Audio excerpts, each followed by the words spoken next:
long time coming, my nigga, but the time now. Do you understand the words that's coming out of my mouth? They done put Chris Tucker on this bitch, let me find out. When the rebels link up, 3 words.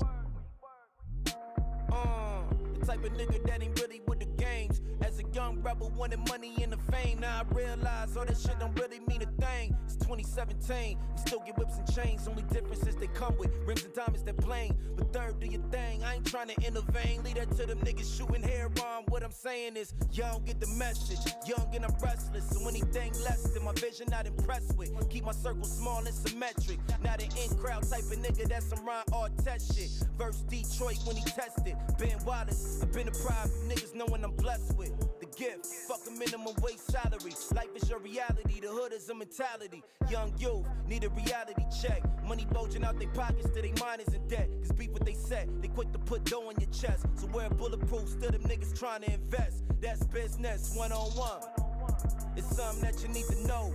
We only gain power when we turn, which way the heat is blow. So when the rebels link up, 3 words, let's ride out. It's been a long time coming, my nigga, but the time now. Do you understand the words that's coming out of my mouth? They done put Chris Tucker on this bitch, let me find out. When the rebels link up, 3 words.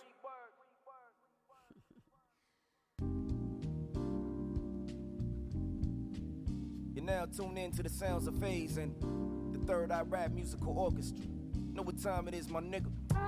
Are we obsessed with mediocrity? Then why we live below standards of what a God should be? We buy designer clothes before owning property, just to flex on other people, look what we got to see. We live for others without living for ourselves, when the only thing that matters is generational wealth. To break the cycle, making sure it don't continue. We still drive through knowing that what's on the menu. It's killing us hard, we still think like my God is better than your God, when there's only one God. Still waiting on a nigga named Jesus to save us, when it's God within us till we know it will never wake up. We still believing in old tales like heaven to hell, when ain't nobody came back from the dead to tell. But tell me what's truth, no one knows for sure. Got my individual truth, and your truth for sure, for sure. Too many broke dreams and smoke screens will kill you. Too much of TV and phone screens will kill you.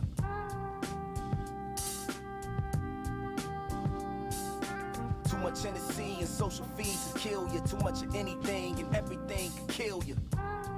We got life fucked up. Can you see your own power when the life fucked up? Still listen to drugs and murder when we out. Bodies dropped and all of a sudden the violence gotta stop. Gotta keep a bottom on the shelf. Say we never turn down a fade, but to run away from ourselves. Instead of dealing with the problems within. Females seeing celebs and wanna look like them, with titties and ass shots while poking their ass out. For what? Just for a nigga to fuck them and cash out. Still lost to what's really going on. It seems right in front of our face, but we looking down at our phones. Can't escape it, no. Quit looking for preachers and spiritual teachers and go within for the faith and hope. Only when you close your eyes then you see. Stop worrying about eyes, start worrying about we, for sure. Too many broke dreams and smoke screens to kill you. Too much TV and phone screens to kill you. Too much make Starbucks, kill much of anything, everything kill you. And we're back. We're back in this bitch. What's going on, man? We got a lot to talk about for this week, bro. Got that good. The Lakers are 4-1 sleep last night. Yo, that 4-1 sleep hits different. Yep, that's what I'm saying, man. I mean, it's getting the links out there. We're looking for some more viewerships coming in. Yeah, and it's starting to look like we're now gonna let Anthony Davis be him instead of kind of putting like this game plan on him. Because those first few games, it really seemed, it seemed like we got the Anthony Davis of 34 years old, what he might be at 34. Yeah, for real. You know what I'm saying? And I'm now glad that he's back to being comfortable, man. I'm excited to see fucking Dwight Howard get his little moments. Man, playing great defense, man. Just being the great energy guy and getting us extra possessions. You get Anthony Davis and LeBron James and shooters extra possessions, you're very valuable. Extremely valuable. You got, I mean, he's made a living of max money off that. DeAndre Jordan's been getting paid. Drummond got paid. And then you just happen to have the different, other great players like Embiid who can get boards and do everything. But do that plus more. Exactly. Like, shit. Gotta love it, man. Gotta love it. Yeah. What a great game it was last night, man. If you missed that game last night, you missed out on an intense game. Basically like the young versus the already established, the up-and-comers versus the guys who have already been there, done that, and it was just a beautiful, different clash of styles. You had your ball handler on the Mavs, Luka Doncic going crazy, 30-plus, 15-plus assists, 10-plus rebounds. You had your ball handler and LeBron going absolutely ham. You know what I'm saying? 39 and 16 and 12, whatever he did. And then you had Anthony Davis dominating Kristaps Porzingis. Like, Kristaps got that nice little crossover in 3 on AD earlier. Then it was basically like he didn't want no parts of AD. AD's been dynamic on defense this year. Just absolutely crazy on defense. Leads the league in blocks. Leads the league in defensive plus minus. Just going absolutely nuts. That's what we signed on for, like that impact. You know what I'm saying? Like, we traded someone that we kind of had a feeling that was going to average 25 plus, right? And we traded him with Lonzo, who you said was doing 13 and 7, and whatever Josh Hart is bringing, which is still grit some and valuable. grind, Exactly. And that all that put together, that impact does not equal out AD to what Anthony Davis is doing for us. AD's been a monster this year, bro, and his offense is still catching up. He's only had maybe 1, maybe 2 efficient offensive nights from the field so far this season. And it's crazy, man, because when's the last real dominant person we got to really be excited about? Like, Kobe Bean. It wasn't like, I was even going to say, LeBron James had a good-ass year last year. It was under the radar, underrated, and you know what I'm saying? But it still didn't feel like he was dominant. Yeah, no, not at all. So, since Kobe Bryant, and that's been how many years? I know. This is like Kobe's last... 2011, 2012 was his last great 27. I think he averaged like 27, 6, and 6. And now we're seeing Anthony fucking Davis. He's at 29 points, 12-plus rebounds, and almost 3 blocks a game right now, bro. He's just scratching the surface. And Danny Green was on a podcast either last night or this morning. I wish I knew the name of it, but I don't. I'll probably pull it up on my phone in a little bit. But he said Anthony Davis has told the whole team he's not even in game shape yet because he missed so many games last year with the Pelicans. So the whole team is like, they know when LeBron says he's just scratching the surface, he meant that. Because AD's already told the whole team, like, no, I'm not even right yet. Oh my God. This is about to be a beautiful year. They're keeping him happy. I love how Rob Pelinka catered to him all offseason once we got him. Didn't just treat him like, okay, fall in line. I feel like Magic would have had a little bit more of a fall in line kind of approach with him, even though he would have kissed up to him because that's what Magic does. Yeah. But he still would have had to, like, you got to perform, you got to do this, you got to do that. When Rob was like, no, like, help me build the team. Like, let's be collaborative between me, you, and LeBron. Like, we all run this. You know what I'm saying? This is all ours. This is just as much as yours as it is ours. Yeah. That's going to, for surely, especially after a dominant season that we hope he has, and we're knocking on wood for great health all year. But after he has this great season and with this collaborative effort with his general manager, which we know he didn't have with Dell Demps, because Dell Demps was incompetent and got fired because he left Kuzma on the table. They could have the rights to the draft pick, the players they got, and Kuzma and Magic was willing to take Solomon Hill. And just because out of spite, Dell Demps didn't do that. Yeah. Like, so that's what he was working with in New Orleans. Greg Popovich might have made Yeah. Greg Popovich, out of spite, messed up too. Fumbled the bag. Could have had those young guys. Ooh. Could have had those young guys, and now you have... Now you fucking DeMar and LaMarcus Aldridge. You didn't even get Siakam. Oh, my, you got Siakam. You could have came and got B.I., Zoe, whatever you wanted from us, and just out of spite didn't want to do that. And now look at you. That's bad. The Pelicans might make the playoffs before the Spurs do, or at least win a series in the playoffs. The Pelicans, I mean... if they can keep it together for the next 10 years. Oh my goodness. Bro, I don't know when San Antonio's going to be relevant again. Once Greg Popovich leaves, that Popovich tree shit starts to slim down a lot. Yep. And the young players that they have on the Spurs are not high upside. Murray, he's a good lockdown defender, solid point guard. But as far as high superstar upside, don't see it. Keldon Johnson came out the draft this past year. Obviously hasn't played, but I don't see even a Tyler Hero like, upside to Keldon Johnson. Yeah. Lonnie Walker, Greg Popovich just mutilated him in the media, I think the day they played Kawhi, and said he didn't bring no energy, didn't play right, and all this other stuff. So this is your core that you got when you had that big old piece of Kawhi Leonard, and you could have had everything the Lakers had to offer.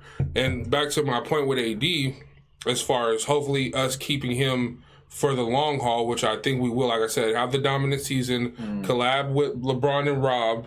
You know what I'm saying? And LA's your oyster. We bow down to the greatness of AD. Like, we're going to support the hell out of you. You know what I'm saying? If you bring it how he's brought it every night and intensity, the intensity he brings every night. That's like, how many times does he do this? Yeah. Every night. It's like, when you have a young team that's not as confident in their abilities, you don't see that kind of stuff. Yeah, you don't. Even when they do something, they're just like, let's run back to the bench because I might mess up on defense. You know what I'm saying? Like, I'll probably mess up next play and get taken out. Yeah. With AD and LeBron, they're at the top of their game. You know what I'm saying? They're at the pinnacle of the league. Yeah. So watching them play, man, it's a treat every night. And I was like, don't trade my young guys. I wish Anthony Davis was never born. I want my young guys. I want my young guys forever. But when you see it and it's in the jersey you've been cheering for your whole life, it's like, fuck them kids. And I love them. You know what I'm saying? Like, but it's like when you see this, bro, a well-oiled machine. Bad. I mean, that's so crazy. You just abandoned your kids for crack. Exactly. That's what we said, man. Like episode 2 or 3 of the podcast, bro. Like, it just is what it is, though, and it's beautiful. It's a beautiful thing to see. I mean, because that impact, man, is just so much more. It's crazy how valuable superstar players really are. Really are in the NBA. If you don't got one, you're not really contending. You're not really competing. And that's what kind of brings me to my next thing that I want to kind of discuss. Is like, let's do it. Out of all these other teams, right? Yeah. That we know that don't have really that superstar. That so our teams like the Jazz and shit. I would say the Jazz and the Nuggets are the most fool's gold in the West. Yeah. Because they're gonna win games. They're going to be both probably top 4 seeds, I would say. 48 wins or more. Yeah, 48 wins plus, probably 52 for Denver because of all the depth. Michael Porter Jr., his first game, that's your guy. He had 15 points in his first game ever in the NBA. And he looked good, too. But all the fucking rookie class was good. Even the undrafted ones. Yeah, but back to establishing your point, though, with Jokic not being... He's a star, he's a superstar on nights, but he's not there physically. He cannot compete with the top dogs, the Embiids, the ADs. You're not the Cats. You're just too behind physically a little bit. Even if your IQ is on, a whole nother outer space level. It's just like with he's cool with not scoring. That's the thing. Every game we watch AD play, he's not cool with not scoring. No, he's not okay with that shit. He's not like, I'll just rebound and defend. He's gonna do that, but he wants his. And all game, that first game, right? You've seen, like you said, LeBron patting the ball, LeBron just overdoing it a little bit. Overdoing it. And it seemed like that was kind of fucking up AD's rhythm. And now that they're running that shit through AD, the shit is so smooth. It's smooth, it always comes back to the Lakers. I don't know why. Yeah, it's just a great team to talk about right now. It's a great team to talk about. It's so fun. And because the thing with us is we deserve it so much because we talked ourselves into being optimistic every single season. You know what I'm saying? Like, Luol Deng, Timothy Mozgov, and D'Angelo Russell are about to kill some shit this year. Ingram would have had this season, his rookie season. Exactly. We were on it, bro. So we deserve to have a good team that executes and is well coached. Like, I want to put a little bit of spotlight on Frank Vogel because outside of that first game, the worst night of our lives so far this season, every win, he's made an adjustment. You know what I'm saying? The second half adjustment he made versus Utah to go small to bring Gobert out of the paint. The putting Alex Caruso in at the second halves. The sitting JaVale last night and letting Dwight just run with the starters for that whole second half, plus overtime. Like, all these stuff, these are coaching nuggets that he's giving us. Like, he's dropping little hints that, okay, I can really coach this team. And when I was out and I was down bad after getting fired by the Magic, I really studied the game and up in my system. And I know he went to Utah to study with Quinn Snyder. He went to Brooklyn to study with Kenny Atkinson. He learned, he picked up, tips of the trade. And I think he's a very good coach so far out of the 4 wins because he's done something. Even if, you have superstars.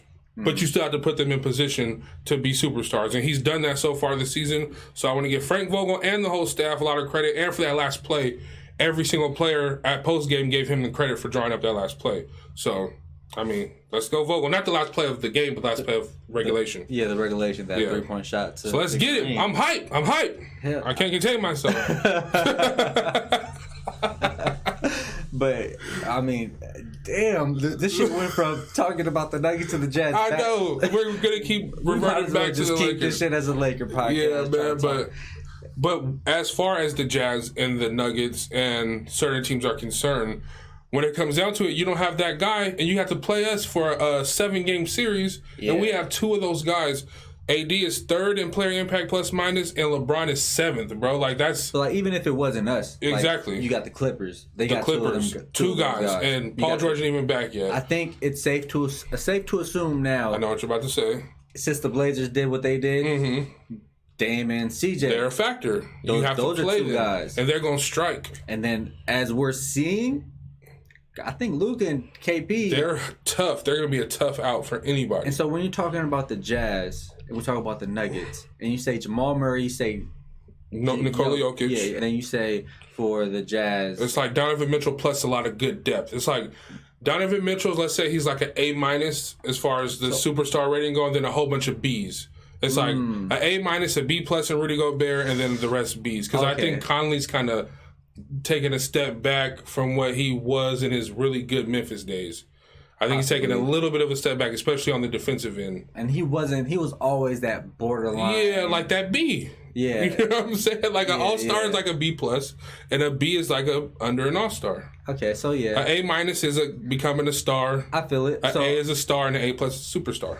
Rudy Gobert, I would think he's probably an A-. I would say like an A-. Yeah, he's a monster. Yeah, he's had a bad year so far, but I understand what you're saying. His track record is really great. Yeah. Now Donovan Mitchell could become a solid A this year, but I have him as an A-. And remember, I had him way lower before you really put me on game about his real analytics and all that shit, because I really he wasn't my type of guy. But he's a monster defensively, and he's nice. He's nice. He hits his threes, everything. Yeah. He doesn't have really a flaw in his game. Man, I'm pretty. Is it all right? I'm pretty disappointed, man. Like, I know, because that just brought me to it. Like when I was just saying, we're hating on Donovan Mitchell just because, just for fun, just because. And I started thinking about Jason Tatum. Okay. And I'm thinking, like, man, I'm disappointed that he let it. I mean, I understand it's just his 3rd year. Just his 3rd year. But with the shit that went on last year with Kyrie, and it kind of seemed like it was either Kyrie's team or you knew Jason Tatum tried to come up and try to take this shit, right? It almost seemed like that. Yeah. And now he let another guy just come and take his shit again. He hit a game winner last night. We got to give him credit for that against the Knicks, albeit, but he did hit a game winner. Beautiful footwork, which he has. He's had from day one. Like he's not one of my faves at all. You know what I'm saying? I've beefed a lot on the internet over Brandon and Jason and Lonzo and Jalen and all that. But he hit a game winner last night. But he's shooting like 37% from the floor so far this season. He's averaging some points, but his field goal percentage is very low.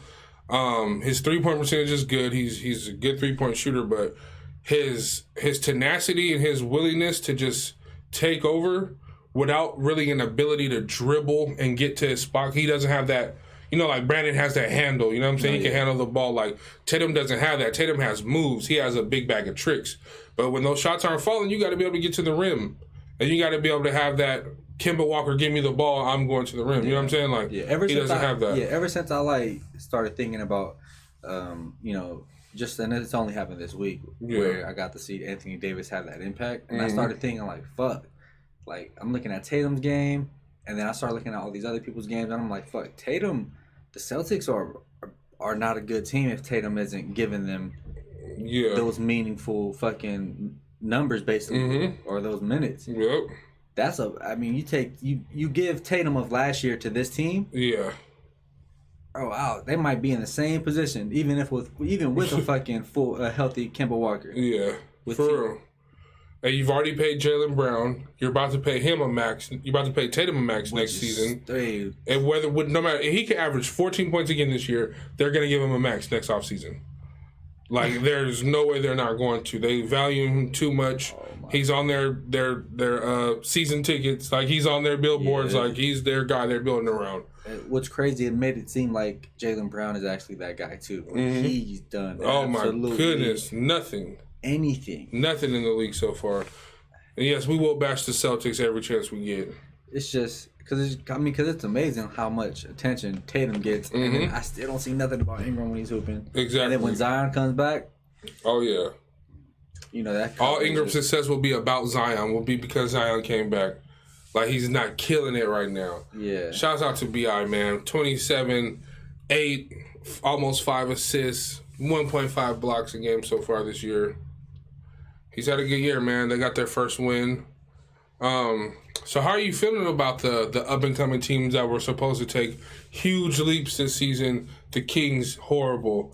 Luke. You know what I'm saying? Luke just is a destroyer of young talent. He might be, bro. He will make your young talent have less value than they did before he was coaching them.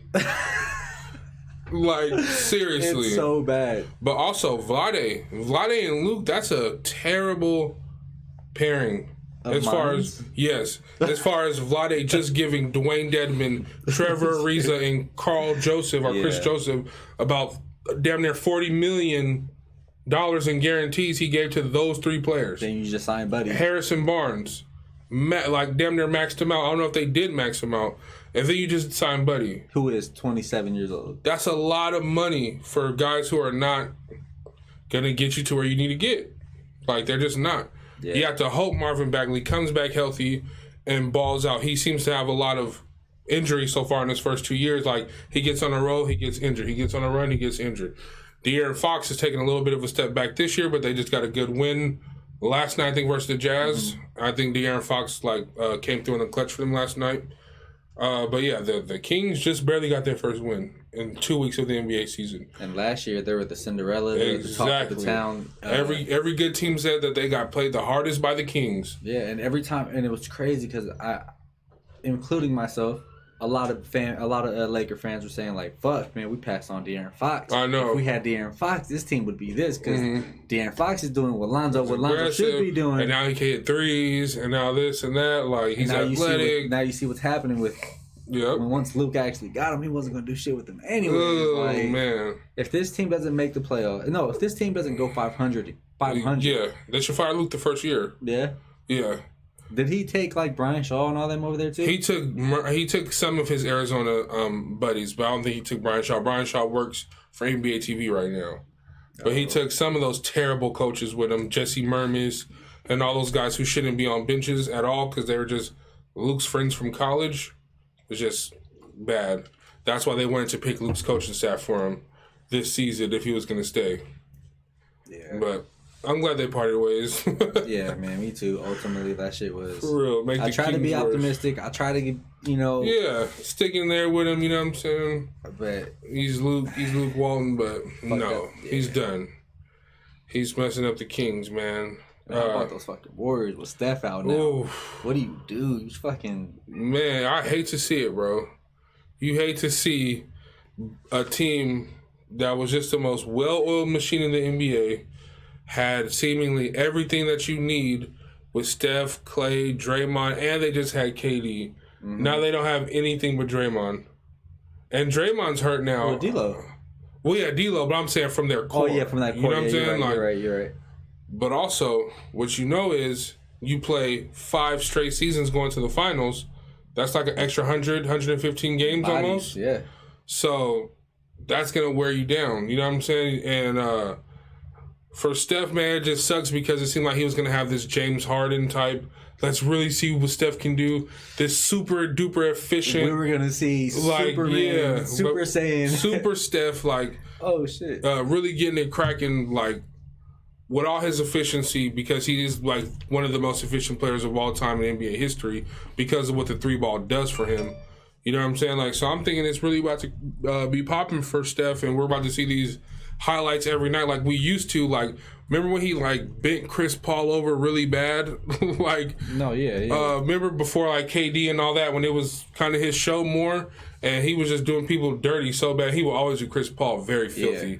Every single Warriors-Clippers matchup, And I was thinking we were going to get back to that this year, and unfortunately, I don't think might not even see him again this year. Yeah, with 3+ months out, broken left hand. What's the point? Yeah, like that's fucking insane. Now, 3 months from now is February. Yeah, that's when Klay Thompson comes back. So it's like... But that's a wrap. But if you're already done in the West with all these Goliaths now, like, especially the 2 LA teams, it's like... we want to get healthy to face them, really. And it seems like Towns could be in for an MVP type run. Oh yeah, I believe so. Yeah, I was so disappointed that Wiggins couldn't pull that out of his bag. And man, I'm not saying win because you still got like with Embiid out that fucking game, a crazy ass Philly team. Yeah, but do something. Yeah, he got his money. He's just like, I was the first pick in the draft. I got through my rookie contract. Now I'm paid and. He ain't getting another one. I know, but fucking Towns is a monster. Yeah, Karl Towns is a monster. Kyrie so far is a monster. James. Okay, so since we're rattling them off, who's been your 5 most impressive players of the season so far in the first 2 weeks? Ooh, 5 most impressive. 5 most impressive. Not the best players in the NBA, 5 players you've been most impressed with that you've seen in the first 2 weeks of the season. Oh, shit, that's tough. Man, I mean, I guess my most impressive is Brandon Ingram. Okay. Because I've always wanted him to do it all year round, and I didn't even think it was going to be 27 through his first few games. I honestly thought he would just be like 20 points a game and then drop to like 7 some games, and then those inconsistencies. He'll have a 25, a 30, but then his overall would be like at a 20. Because he'll have 13 after he has a 30-point night. Yeah, like 21. Laker fans know that all too well. So I'm pretty impressed with Brandon Ingram, even though I expected it at some point. Yeah. I'm really impressed with Justice Winslow. Yes. If I can really playing the point guard position and being the facilitator for that team. Guarding the team's best player. Yes. If need be, can play 1 through 4. He's valuable. Yeah, he is. He is valuable. And if that fucking Heat team, if none is for real, I know. And if Dragic can come back and do a little something, and if Hero plays consistently all year, steps up a little bit, and you got Jimmy and fucking Bam going crazy, averaging a double-double this year. And Olynyk. Yeah, they're good. Yeah, that's I like what I see from Miami. And so if that's not a team you want to go forward with, that's a team you could trade. You could trade a lot of those pieces. But so you got B.I., Justice, 2 Dookies. Yeah, B.I., Justice Winslow, probably Trae Young. Yeah, he was, before that injury, he was looking crazy. Yeah, he was looking crazy, and my last one would probably be you got 2 more. I got 2 more. Yeah. Okay, so there's Luka. Okay. Who would be my last one? I don't want to just put. Let me see. I guess fuck it. I guess Anthony Davis. Yeah. I was going to say don't put LeBron or AD on the list just because, like, obviously. Yeah. You know what I mean? No, yeah. But you can easily say Cat or Embiid. You haven't said either one of them two. They're both fucking going crazy. Okay. Yeah. I like it. I like that list a lot. Because who do you got? Oh, man, I'm going to have to go with... Who am I going to have to go with? I'm going to have to go with someone I doubted bad coming into the season. I'm actually going to have 2 rookies on my top 5. Rui Hachimura, who I was low on. I was low on coming in. You can see on our draft special, that's one of our most popular episodes so far on the podcast. You can go back and check that out if you haven't seen it yet. But I was low on him. I mean, I had him in my lottery still, but he was like, I just had him there because I knew he was going there. Like, I didn't even have him there because I thought he was going there. I just plug-and-play guy. Yeah, you know what I'm saying? Yeah. So for him to show some high ceiling, you know what I'm saying? Yeah. Like, he's showing a lot more of a ceiling than I thought he had. So I'm going to go with him. And then I'm going to go with somebody I've been super high on is P.J. Washington, already being Charlotte's best player. Charlotte's not a good team at all, but P.J. Washington is averaging close to a double-double, hitting 40+% from 3, 50+% from the field. Really good defensive metrics, and just already Charlotte's best player, which shouldn't even be happening. That's how bad Charlotte is at asset management. But I'm going to go with P.J. Washington and Rui. And then as far as just guys who's already been there before, I'm going to go with... Let me see. Who have I loved watching so far this year? That was a good little pick. Hachimura. Yeah, Hachimura's been super nice. Yeah. I'm stumped. Because, I mean, I could just say people who are always good, but I don't want to do that. You know what I'm saying?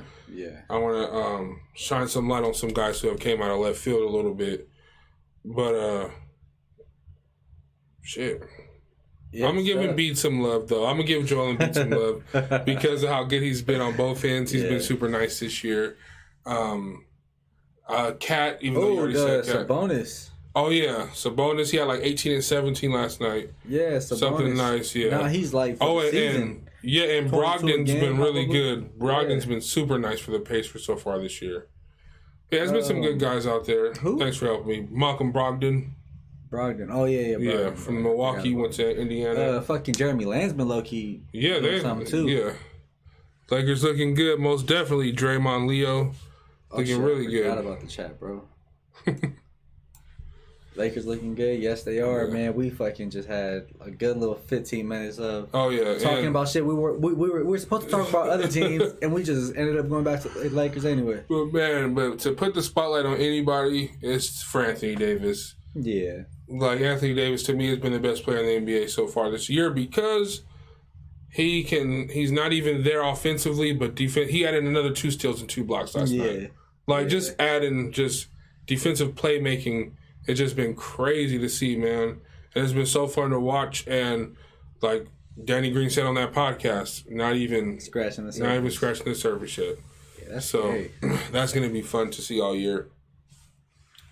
I hope he. I know he's probably not going to. I know he's probably going to do a 1-1 or a 2-1, but I would hope he would do a 5-year extension with the Lakers. Yeah. The rookie for the Heat's going crazy. Tyler Hero, that was his. I'm talking Nunn. Oh, you talking about Nunn? Okay. Nunn is more than likely the guy he's talking about. Yeah, because he's been going crazy. And he's undrafted, bro. But Tyler Hero is another one that's low-key been going in. But he's probably more than likely to talk about Nunn. Yeah, most likely. None. But I'm just so fucking. I'm impressed with that team, man. I really like the Heat. The Heat remind me low-key of the Clippers last year. Okay. You know what I'm saying? I can see that. That's what they're reminding me of. He's averaging 22 in 5 games. Yeah. Yep. Kendrick Nunn. Who would have thought, bro? Yep. Undrafted dude just come out and take the spot from not a slouch. Yeah. He put Dragic on the bench. Yeah. You got to be really special. You got to show Spo and Riley like you're really that guy to just. He must have had a great summer, great practice, great training camp. Yeah, training camp. Great training camp, man. Probably really just put in that work, man. The league's been great so far this year. It's been really entertaining.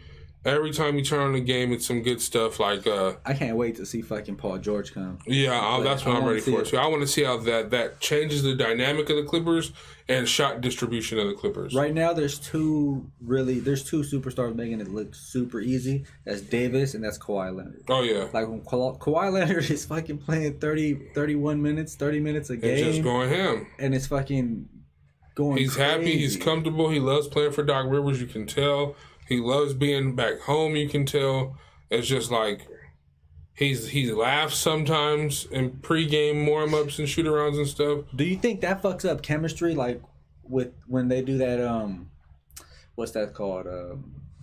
That did not play the rest management. Load management? Do you think that fucks with Patrick Beverly, who's feeds off of Kawhi and all that. Not just that, he feeds off just team energy, just being the dog. And knowing he could bust the other team's ass tonight. Basically. That's like his thing. Yeah, I mean, it's Kawhi, and for one, Kawhi is one of the top 3 players in the league right now. Some will have him first, some second, some third, but he's right there. You know what I'm saying? He's not just top 5, he's a little more than top 5, you know what I'm saying? So you have him, and you know what he did last year. He missed 22 games last year on purpose. You know what I'm saying? Like, that was already built into the schedule. So he said he doesn't want to do that as much this year with the Clippers, so hopefully he doesn't. But maybe they take that 20 games down to 10, but you should already expect he's missing games. Yeah, that'd be crazy, though, to see if maybe, like, Patrick Beverly and Lou Williams, like. We're like, what the fuck? Like, we're going at it every night, and this guy wants to sit. And this dude's sitting. Yeah, because Paul George is going to have to manage the shoulders. That's two surgically repaired shoulders he's coming back with. Not just like, I hurt my shoulder. Like, I got work done on my shit. So I have to hope that I don't mess up the surgery. You know what I'm saying? Like, so they're going to have to manage that too. And Paul George isn't going to come back to the team and only take 8 or 10 shots a game. He's going to take 18 to 20 shots a game. And that's Kawhi's 18 to 20. You know what I'm saying? That's Lou Williams. That's JaMychal Green's looks like.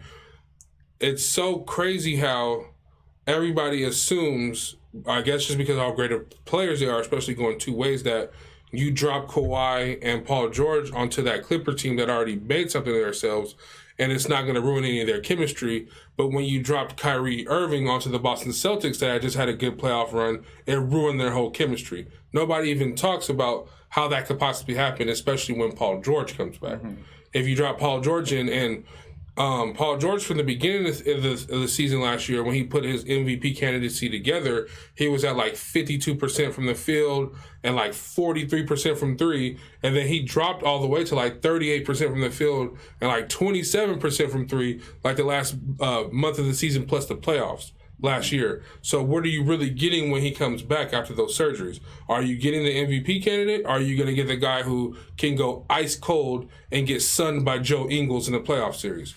Like, Paul George is not a perfect player. He's good. Yeah. He's very good. He's a A or A minus. He's like right in. I would say an A. I would give him a flat A. A flat A. Okay, so Paul George is an A. We just came up with a one-on-one grading system earlier in the show, so if you missed that, make sure you catch the beginning of the episode.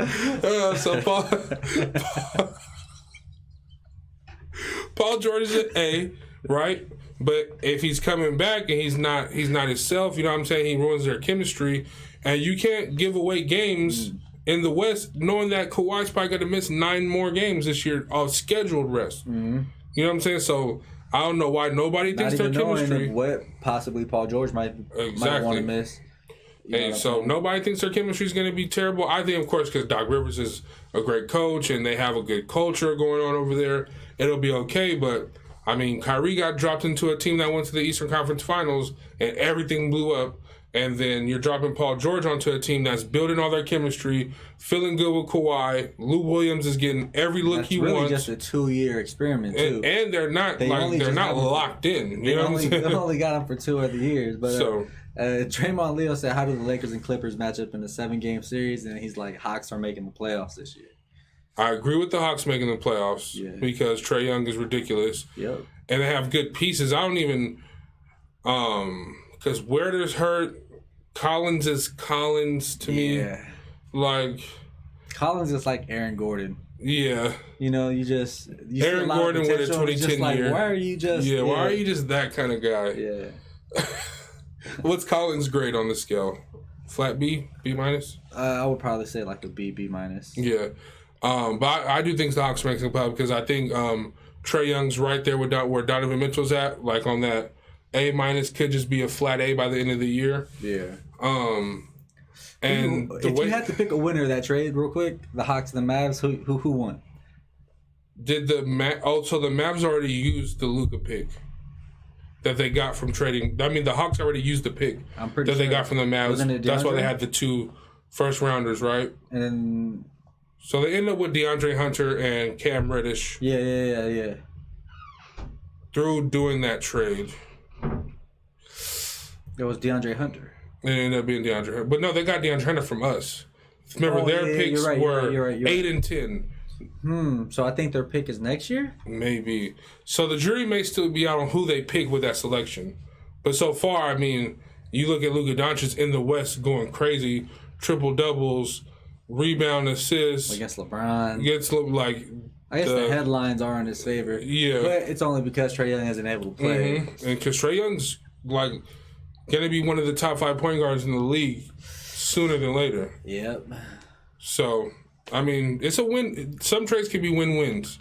You know what I'm saying? Some trades can't. But if you had to pick, Luka Doncic looks like the sooner MVP candidate. Now, Trae Young could very well... We've seen somebody win an MVP with Trae Young's playing style before. 2 of them. And you can say 4 if you want to say he plays a little bit like Steve Nash as well. He has a little Steve Nash, Steph Curry thing kind of going on. Not as great of a dead shooter as both of them, but he obviously can hit a lot of shots and is only improving. And as far as how do the Lakers and Clippers match up, I mean, I don't know. Honestly. Yeah, we honestly haven't. The jury's way still out on that because that first game of the season was the only game Frank Vogel didn't make adjustments. Mm-hmm. The only game where the Lakers looked flat as the game progressed. Mm-hmm. As a team, didn't make adjustments. Like as players, yeah, you know what I'm saying. But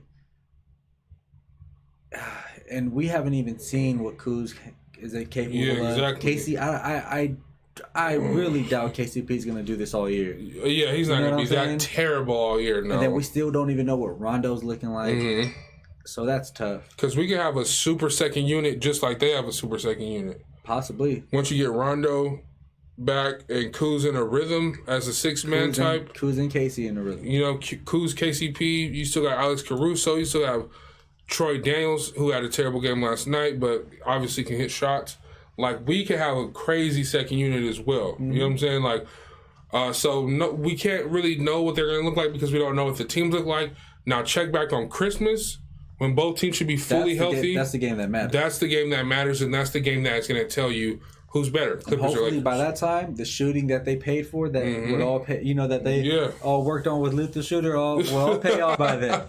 All that, man. So, I mean, Anthony Davis cannot hit the side of a barn this year, man. Kuzma can't hit nothing but layups. And KCP, oh my goodness. Shouldn't be in the NBA right now. He took a floater from like a little bit inside the free throw line and airballed that shit last night. I feel like all he takes is floaters. Like, it's weird with KCP. He floats it. Yeah. It's weird with K-Sip right now. I don't know why he just always feels like has to take shots on the move. Yeah. Like, if I look at your 2K rating, bro, I don't know. But if I look at his 2K rating, I'm pretty sure they have his off-dribble shot, like, super low. Yeah, they have to. So, and he's a good catch-and-shoot guy when his feet are set. He's pretty decent. He has a nice high arc. Take that extra step or go in or do a little fade or just come off the pick and just... No, bitch. And Avery Bradley, we love you. We're loving you right now. We're loving your on-ball defense and everything you bring. Please stop dribbling it in from three and missing long twos. Miss the three. It's a higher percentage shot. You know what I'm saying? It's not a higher percentage shot. Well, it is technically by a little bit. But it has a greater weight in case you just do miraculously make it. Yeah. You're going to get 3 points instead of 2. But if you're going to miss from long two, you might as well miss behind the 3-point line. Yeah. Like Avery Bradley, please, I hope somebody tells him about that in the shot profile because him stepping in and missing long twos doesn't do anything for the team. But his defense, though... Yeah, he's what we hoped he would be. Yeah, his defense is pretty spectacular, I must say. We got a good one in Avery Bradley. Yeah, he's going to have some big games this year, too. Yeah. I can see it. I see it.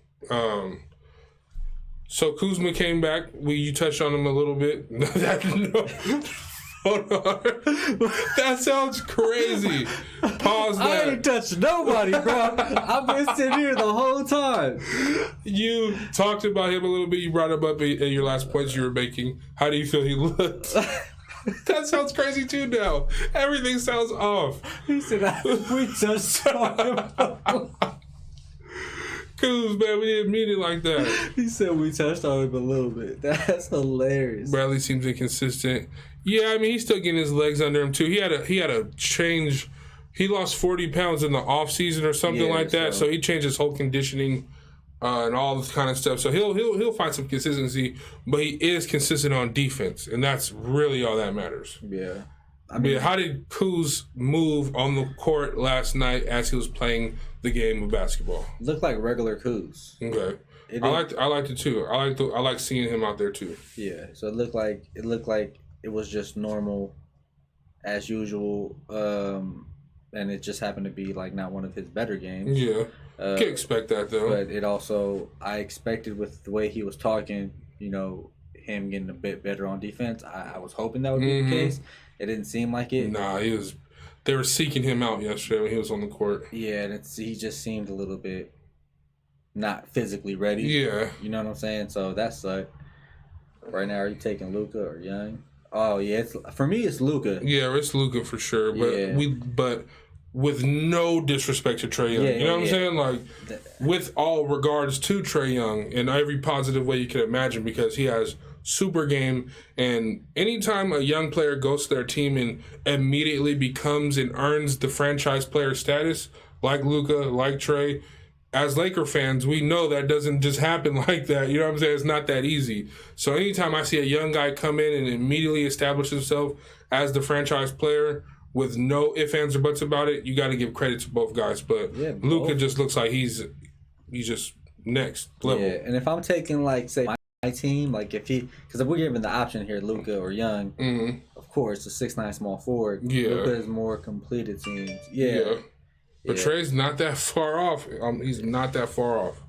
What really intrigues me about Luka is why I would pick him first is because 6'9" small forward. Now I could go ahead and get a point guard that can go shoot. You know what I'm saying? Yeah, but just if be I got a green light shooter. Now I gotta hope my small forward is something as great as Luka. Yeah, you know what I'm saying? And can defend and help Trae out on defense and everything like that. Just because size, like, Luka's not a great defender either, but he has so much more positional size. Yeah, you know what I'm saying? Just stay in front of his man and play team some defense. kind of movement. Yeah, you know what I'm saying? So, hey, just the taller guy who can see over the defense. It's the NBA. Yeah, that's just it gives him an edge. You know what I'm saying? A quarterback. Yeah, exactly. But Trae Young can get you 15 assists in certain nights. Trae Young can get you 40. You know, I don't know about the rebounds, but imagine if Ben Simmons was like a Luka, like he had some kind of like comfortable enough to take at least attempt a shot. Oh my Luka's so confident in his shot. Would be crazy. I believe. Yeah. Remember when I became a big Luka fan like 2 years ago, maybe almost 3. And I told you he has like a game like Ben Simmons with a little Gallinari to the way he shoots the ball. And he's been better than I thought he was going to be. And I thought he was going to be a superstar, but I thought he was going to take his lumps or anything. He came in. I knew he was one of the best prospects I had ever seen doing my little scouting. Yeah. Because he played like he was going against like Anthony Randolph and like guys who really played in the league, like winning MVP in the second best league in the world at 17 is just... Come on now. Yeah. I don't care if you're scared of Europeans or not. If you think they might not fit or might be soft or whatever, he's not. He don't care about nothing. Yeah. He didn't care about LeBron last night. Now, one thing I will say, though, and this is just me wanting to shout out the young core, is he had terrible games against the Lakers last year because Brandon and Lonzo would be all over his neck. All the games they played last year. I think we beat the Mavericks in every game we played them last year. Yeah, they need to stay together, Brandon and Lonzo. Yeah, they should. For like their careers. Yeah, that would be tight. Yeah, they need to stay together. Keep growing together. Yeah, it just seems like a perfect pairing of... Yeah, that's how you do it. I understand what the Lakers' vision was. Yeah. You know what I'm saying? Like, you get this all-around point guard who sees everything. You get this scoring small forward who should be a two-way guy. He hasn't really been two-way so far in his career yet. He still needs to work on the defense some because he gets pushed around a lot still. But he's getting there though. And then you got this at that time too with the two guards was D'Angelo, right? Yeah. But then they ended up trading him for a person that I think ended up fitting a little more because now I think they were really setting it up not just for Lonzo to replace D'Angelo, but for fucking Ingram to really take over. Yeah, that's what it was. That's what it was about. AD is shooting 18% from 3. Yeah.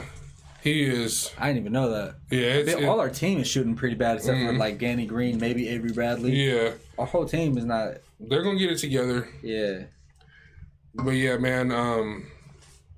Bi and Lonzo, they've been impressive, man. They don't have the wins, but we're missing Jrue Holiday and Zion and Derek Favors. I mean, you're not gonna win a bunch of games because those guys they bring you defensively. You know what I'm saying? Like they help out with the whole cause, but. Yeah, I like the way the Pelicans are doing things different than the Lakers, though, is Alvin Gentry doesn't pull them from mistakes. And it's not so much like we have to get this done. Like you have to be a superstar right now because if you're not, the Lakers are going to trade you. You know what I'm saying? It's like all that pressure and all that. It's just like the media attention, good and bad, because imagine if Brennan was playing like this in his second year. The world would be his. Yeah, it would, you know what I'm saying? If he was on the Lakers now playing like this, coming into the same year, praise would go everywhere. It just so happened to be it was just a bad experience. Yeah, it's a bad experiment. All we ever did was just bash them. Yeah, for real. Any big surprises so far? You mean like as far as Lakers surprises or just NBA surprises? Because we could give you both. Because my big Lakers surprise is that Danny Green looks like a top 3 free agency acquisition this year. He looks like one of the best free agency pickups in the NBA this year. All that money that was thrown around, Danny Green got less money than a lot of guys who he deserved more money than. Mm-hmm. I think his contract is comparable to Trevor Ariza's deal, and Trevor Ariza got a lot of money. Yeah. But Danny Green is like going crazy, and then in the league so far, I mean, it's just Brandon Ingram's consistency, Luka Doncic's rise to stardom. Yeah. Like real legit stardom. I would already say he's an A right now. No, yeah. Like Luka's an A. He's not an A minus. He's an A right now. I would say the Sacramento Kings being horrible.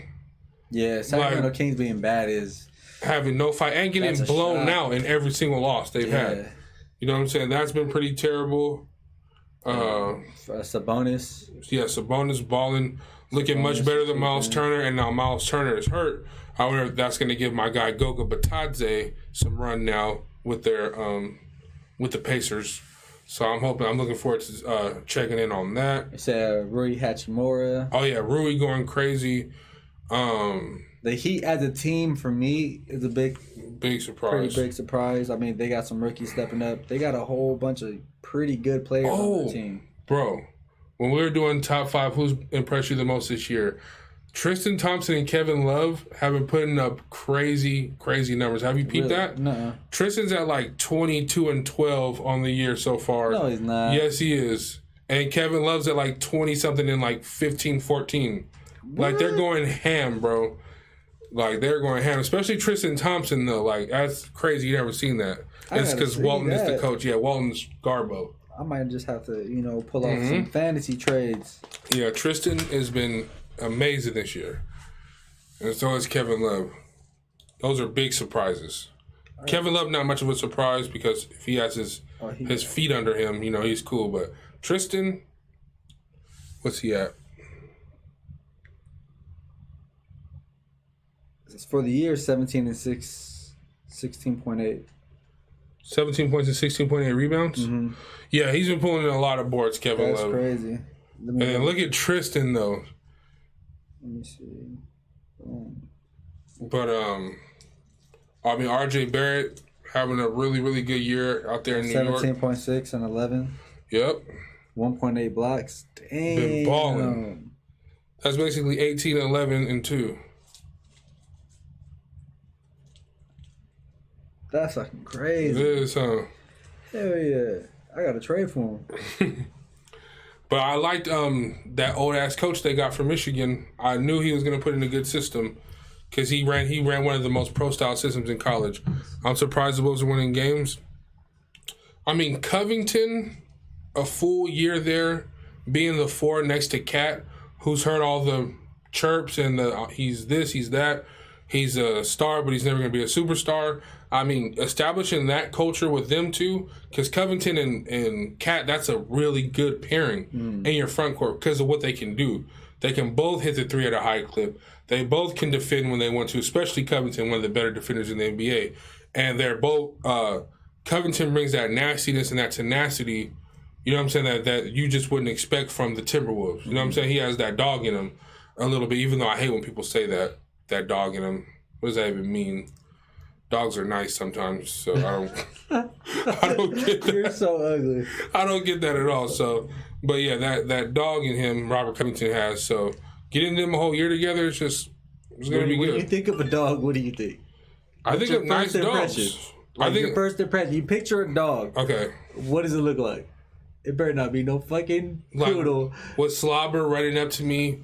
So joyfully with his tongue out. Yeah, joyfully, like, ready to embrace me. I love dogs. I love dogs all my life. Strays, nice dogs, whatever. But normally, I would think that when someone with a phrase, like... What are you talking about? A dog that's been abused? Because dogs that have been abused are the most snappiest ones. So that's what they're talking about? No, but you got that dog in them. Like, normally when you think of a dog, you gotta think like you got that deep, that dog. Yeah. Maybe I just am a little outside the box because I think of nice dogs. Strays and abandoned dogs, abused dogs that are made to fight and stuff, those dogs are vicious. Dogs that are just regular dogs want to have a good time, want to play around, throw a ball, go out in the yard. I have 2 little dogs, by the way, Hurricane and Nala. Oh my! I have 2 little. I have a little Chihuahua and I have a little fuzzy, little furry dog. They're both out of control and funny, so I love dogs. Bro, they don't leave me alone either. We're talking. They don't ever leave me alone. My 2 little dogs never leave me alone. They're always staring at me, wanting to have a good time. So that's what Michael Jordan has in him and Kobe has in him, because everybody says they have that dog in them. This is out of control, man. On this podcast, we're retiring the "he has that dog in him" phrase. God. That needs to go. Because you said... Now, if he has that killer whale in him, that orca in him, orcas kill and hunt. They're vicious. Yeah, but... he has that killer whale in him. Those are some vicious animals. Because lions sleep all the time. So lions aren't even that what people would think. It's more perception than reality. And people need to think outside the box anyways. But I'm going to be bringing you guys this, forever. So yeah, he's going to be dropping these gems on you. You know what I'm saying? We got to think sometimes, man. But last night was amazing. Yeah. I mean, I think I slapped my wife's hand so hard it was like red because I was going crazy. And you can ask her, even though you're never going to get a chance to. I said they need to get Danny Green to open look for the 3, and then they did it. And she thought I was smart and everything, you feel me? So it's. I think, first of all, I think the world was expecting that to happen because no one expected LeBron to shoot it or Anthony But Davis. My wife wasn't expecting that to happen, so I put her up on game, which is all that matters. So. But what's his name? I think Danny Green going forward. Fuck. He's very important. How weak is it though? Like still that LeBron is that guy, and he's not taking that shot. Isn't it a little weak? Oh my God, that's that dog in him thing. I don't care about that. I never have though. So I love seeing Kobe do it because that's Kobe's persona. That's who Kobe is. But to see LeBron if Kobe wasn't that, would he be your favorite player? If Kobe was passing up these shots and constantly giving it to D-Fish and Robert Horry? No. Do you remember that 2-week span in 2010 when Kobe hit a game winner every night? He did the Kings dirty, with a side corner 3. He did the Miami Heat dirty with a one-legged 3-pointer at the top, and he did who else dirty? It was another team too. I don't fuck with LeBron like that, I guess. I mean, because it's really just different philosophies on how to attack the game of basketball. No, LeBron does it the right way. No. LeBron does it how it's supposed to be done. His philosophy of basketball, I fuck with. But when it comes to last shot and only having one shot, you're the greatest player ever. There's no philosophy for one shot. The one that matters. LeBron has expressed, and he's expressed it this season. And no, I'm not caping up because I'm Black Mamba all day. You already know. I'm a Kobe stare to the max. I loved it. I was just a bit disappointed. Okay. But the reason why I've never given LeBron any flack on that, and I've never, ever even criticized him on not taking last-second shots, for one, because I've seen him take and make plenty of last-second shots already. It's not like he's never done it. He's made plenty of them. Are you one of those guys who thinks he hasn't made plenty last-second game winners? Because I could rattle off like 5 for you right now off the top. Yeah, rattle me 5 that meant something. Orlando Magic, that's a long time ago. They ended up losing the series because we ended up facing them. But it was the playoffs, and it was the last-second shot of the game. That means a lot. You would have been mad if he would have passed up on it and they would have missed. It was the and playoffs. You would have criticized him for it. It was the Eastern Conference Finals. It wasn't just the playoffs. If you lose game 1, game 2, game 3, game 4, game 5, game 6, game 7, you lost. Like, it doesn't matter where you lost, it's you lost. But it was still, he hit a game winner in the playoffs when his team needed it. That's one. He's done the Chicago Bulls dirty. Remember when he said he crossed out David Blatt's play? This is also in the playoffs, and he hit the game winner in the corner. He said, "Yeah, coach called a play, but I called it off." That's another game winner, Javi. I never watched the Cavs and the Bulls. You never watched the Cavs and the Bulls play in the playoff series, even when the Bulls were good? Yeah, nah. Why? Those are some of the best playoff series in our era. I think I always had to work or something. I mean, they did come on at 4. They came on at 4. And back then, I was over here at that spot. So. Yeah.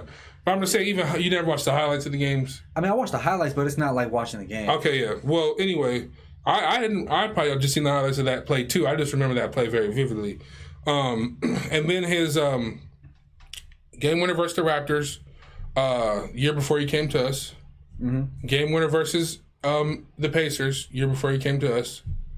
And this isn't a game winner, but when the whole Miami Heatles thing was on the line and they were about to get eliminated by the Celtics in the year after they lost the finals, he goes for 45, 15, and 5 and really like shuts everything down when people were questioning him and they were going to blow up the Miami Heat and they were down 3-2 and you go 45, 15, and 5 in a deciding game. That's all that dog in him that you need to see. I'm sorry, that's it. That's everything. Because I'm not questioning the dog in him. I'm just saying the fact that he didn't take. But I'm saying he has like, plenty of game winners though. I know, but he technically has more than Kobe and Mike. But when you have.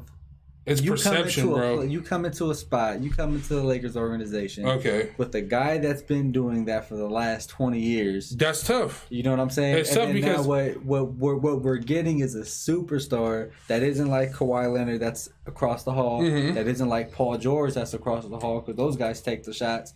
He's not even like Russell. Paul George misses every shot he's ever taken. He takes them. LeBron has actual successful attempts. He had successful attempts. Yeah, okay. But you know, deep down, he's going to do whatever he has to do and pass it rather than deep down being like, I'm going to go get this shit. Skip Bayless has infiltrated your mind. I don't even watch that show. But you've watched Skip Bayless say these type of things before about LeBron. I've definitely heard it. But honestly, that is a ton of people's criticisms about LeBron. In all fairness. It's more impressive to me his resume of fourth quarters that he's led to win games than his game-winning shots and attempts. I mean, he's had a lot of game winners out there in the Eastern Conference. I think he has a lot of game-winning quarters. No, yeah, of course. I mean, he's he executes so well. I just wish he would have taken the last shot, but I'm glad he passed it to the guy who is going to make it. Because if LeBron were to take the last shot, I don't know if he's going to make that shit. You don't know if he's going to make it. So you do not know if he's going to make it. I do appreciate his game. I just still, from a personal standpoint, would be like, man, you made that fucking shot, bitch. Ain't nobody taking this shot. So we're already an hour in, and I don't know if we want to really do this right now. But where is LeBron ranked to you all time because of this? Oh, number 2. Number 2 behind Mike. Okay. And Kobe is 3. Yeah. I like that. I put LeBron 1, Kobe 2, Mike 3.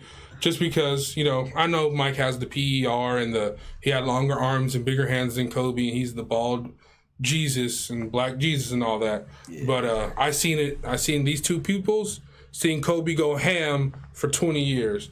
And then LeBron's number 1 to me just because you're going to finish top 2 in points, top 10 in rebounds, top 5 in assists, top this, top that, top this, and top that. And there's been guys who have played longer than him. Like he's about to be right there with Karl Malone in rebounds, and Karl Malone played 21 seasons or something like that. And LeBron's already about to be right there with him. Is already right there with him at like year 17. And Karl Malone's job was to rebound and score. And LeBron's about to pass him in both categories.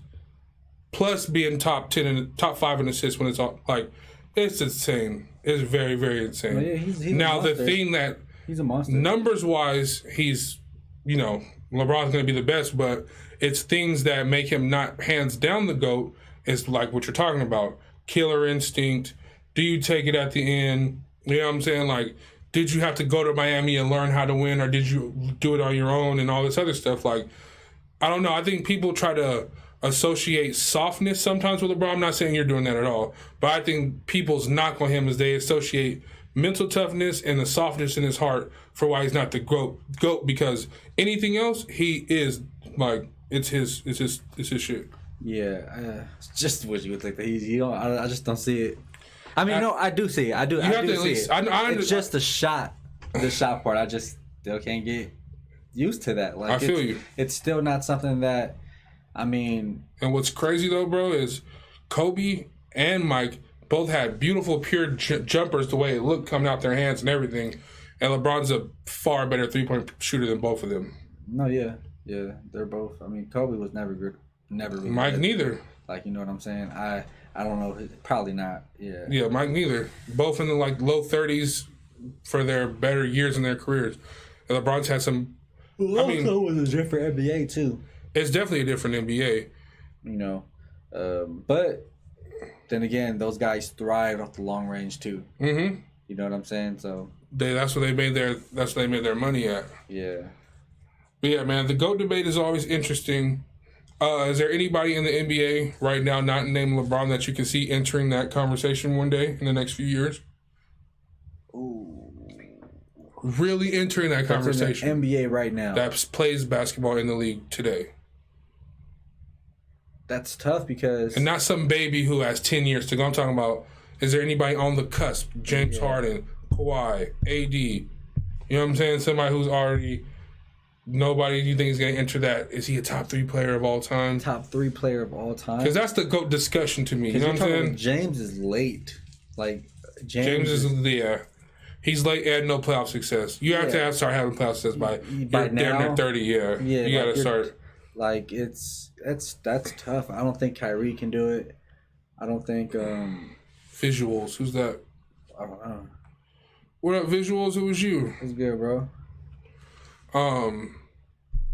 Yeah, because it's hard, man, because, like, I think if Kyrie was, like, 6'6", 6'7", I think he's somebody who has the game to have been there. Who is really close? Because Kevin Durant's not even close. Yeah, KD still has more to do. 3 rings, bro. Oh, what up, boy? My little cousin, Mister. What's cracking with you, boy? Who do you like this year? He's a bandwagon hopper. So he like the Warriors. So he's like 11. So he likes the Clippers? Let's see. He's a youngster. That's my boy though. But yeah, Kawhi I think is who people like tell my auntie I said what's up. This people are putting Kawhi in that. Like Max Kellerman, certain people try to say, like, if Kawhi gets his 3rd Finals MVP with his 3rd team, does that put him squarely in the discussion? Man, it's crazy. Like, we put so much stock into that. Yeah. Because that's a part of, like, the thing. Like, that's the bragging rights. That's the statting on these, like, we got rings. My guy got rings. Mm-hmm. But... can you really be considered greatest of all time without that body of work? Yeah. Like, well, he only has, 12,000 points on a career? Yeah, it's like... he's 28 or something? Yeah. Like, man, I don't know. You're pretty behind, but in big moments, you get it done. Yep, and if he continues... I mean, I don't see why he can't be the greatest postseason player ever. I mean, I guess you can't because Michael Jordan won 6. Exactly. Shaq has a super duper dominant postseason resume. I don't think you could put him there yet. And Shaq's not even there. Yeah, Shaq's doesn't even get brought up in the discussion. And Shaq has had like 38 and 14 playoff runs. He's just but Kawhi's just so dangerous. Yeah, Kawhi's lethal. That's the word I use with Kawhi. Yeah, because he can strike at any time. I don't even want to say that he can't be in that conversation because if he ends his career... if he wins the next 2 out of 3, or... you know what I'm saying? Or if he ends his career scoring 22,000 points. And everything just kind of barely going up from there, but he got 6 rings. Yeah. And I think people will know that it's the years in San Antonio that held him back statistically. Would he be Kawhi? If he didn't go to San Antonio? Yeah, what? Oh, that's so hard to say because it seems like he got it out the mud. You know what I'm saying? It didn't seem like... he was just... now, their system, they have one of the best systems of all time, especially then. Mm-hmm. And it's not just... I mean... They instilled... I like to think they instilled so much of his philosophies into him. Yeah. That's what kind of grew him into being the player that they wanted him to be. I think it was just the perfect storm. Mm-hmm. He had you're right, teammates. Though. That they did help him a lot, and maybe he's not the same... Kawhi. Like, what if he stayed in Indiana? Yeah. Him and Paul George early in their careers on the wings together. I mean, 2 struggling. But struggling, though, yeah. That's true, though, because San Antonio, they have one of the best shooting coaches of all time there that they still employ to this day. Now, obviously, he has to put that work in. It's like everybody goes to the Spurs and shoots lights out. Kawhi became, a great shooter. And honestly, it's just recency bias why I'm feeling like he would be great either way just because I've seen him in Toronto last year. But realizing that's the only year he's played outside of San Antonio. So it's not like he has this huge body of work away from them. No. But yeah, you're right. Shit. It just seems like now LeBron and Kawhi are in a race to get that third ring for the third team. Yep, it is. And people can't wait. If Kawhi does it, they can't wait to say he has a better career than LeBron. Because he's like, LeBron always has to have a foe, like a nemesis, right? It was the Spurs first, and they were like, Well, the Celtics. The Celtics, but I'm just talking about who they prop up to put him down. They didn't really prop up the Celtics. The Celtics were established, already won a ring. But they propped up the Spurs because he was beating down. They were beating down LeBron. Yeah. And then it's like you prop up Steph Curry because he started beating down LeBron. And now you prop up Kawhi because they assume he's going to be beating down LeBron. Yeah. And if LeBron just doesn't take that and say, you know what, it's not going to happen. We get one more. What would it take for him to separate himself from LeBron and KD? I mean, from Kawhi and KD. LeBron. I mean, to separate himself in year 17 is hard to start to separate yourself because his body of work is his body of work. No, but Honestly, but it still seems like the gap is closer than what people are. Yeah, I think the gap is closer than it's ever been. Yeah, so LeBron hasn't done anything wrong but get injured. Yeah. And play shitty defense and have terrible effort last year. So let's just say the trajectory kind of starts heading in the same way. Because after that last year in Cleveland, they were not on his level. So let's say KD kind of was, but if KD and Kawhi, they start going ham up until 36, start dropping down a little bit like LeBron's doing. Okay, but have like the same kind of career though, as far as longevity. Yeah, as far as the same kind of career longevity. Yeah. What does each of them need to do to separate themselves from each other to be? LeBron needs to usher in the Anthony Davis era, like let Anthony Davis extend his prime. Because if Anthony Davis extended LeBron's championship window and they win a couple and LeBron has 5, but now LeBron has played an extra 3 or 4 years than he would have played, and now he has every record imaginable, plus 5 rings, and you can't beat his team because Anthony Davis is going crazy. And even if Anthony Davis is by far better than LeBron, it'll still always be LeBron's team. Yeah. LeBron will always still be considered the leader. So he'll get a lot of credit if AD carries him to some things. So for LeBron, it's really like what he's doing right now, ushering in the AD era, making AD as good as possible because he's only 26. You make AD the most dominant, best player in the world. That means Kawhi and KD aren't the most dominant players in the world. Your team still beats up on their teams, and that means they never touched you because the only time they got at you is when the deck was stacked. KD had a million other All-Stars on his team. He beat you. Okay. Kawhi won his most impressive ring when you were not participating in the NBA. You weren't even in the playoffs, and you didn't even have a healthy season. But this is just a question I have for you. Can your title of greatest in the game be stripped from you for injury? Can you lose your status because you got hurt? Can you lose your status because you got hurt? So if LeBron gets hurt... Like LeBron got hurt last year, and now people believe that Kawhi is the best player in the NBA because LeBron did not get to have his playoff run and get to do his thing. You know what I'm saying? And same goes for any of them. Like, is KD not that type guy no more? I honestly think KD's that top guy. Me too. Because I think if it just wasn't for KD, if everybody else could have been hurt. If KD was healthy, the Raptors are not winning that championship. I don't think so at all. Yeah. I don't think they're beating the Warriors at all without the KD. Because, and let me just throw this out there while we're talking about this, since Kobe was the man before LeBron completely took it over from him, I had not seen a player be head and shoulders better than LeBron, except for KD in the playoffs last year. I was like, he's better than him. Yeah. You know what I'm saying? Like, I don't care if LeBron's fully healthy. KD's just, I don't care if KD has a stacked team. KD just looked like he was the best player in the league. Yeah. Now, I don't think, even with Kawhi's beautiful postseason run and everything he did, I've never felt that Kawhi Leonard was a better player than LeBron James at all. It's just until very, very recently has he became as offensively explosive as LeBron. Mm-hmm. And you got to think LeBron can give you everything he does. Kawhi gives you scoring-wise. It's not going to look the same because LeBron's going to get most his at the rim. And he's giving you 1 billion assists and 1 billion rebounds. You know what I'm saying? Like, he's giving you all this. So I've never thought Kawhi was better than LeBron. But KD, that was the first time I seen somebody who was like, oh, yeah, it's his. Yeah. He's on it right now. I felt the same way, man. So KD was the only one that I've seen be better than LeBron in 10, 12 years. Yeah, me too. And it sucked. That's why we had our sad podcast. You remember, the day after KD got hurt, we had the saddest podcast of all time.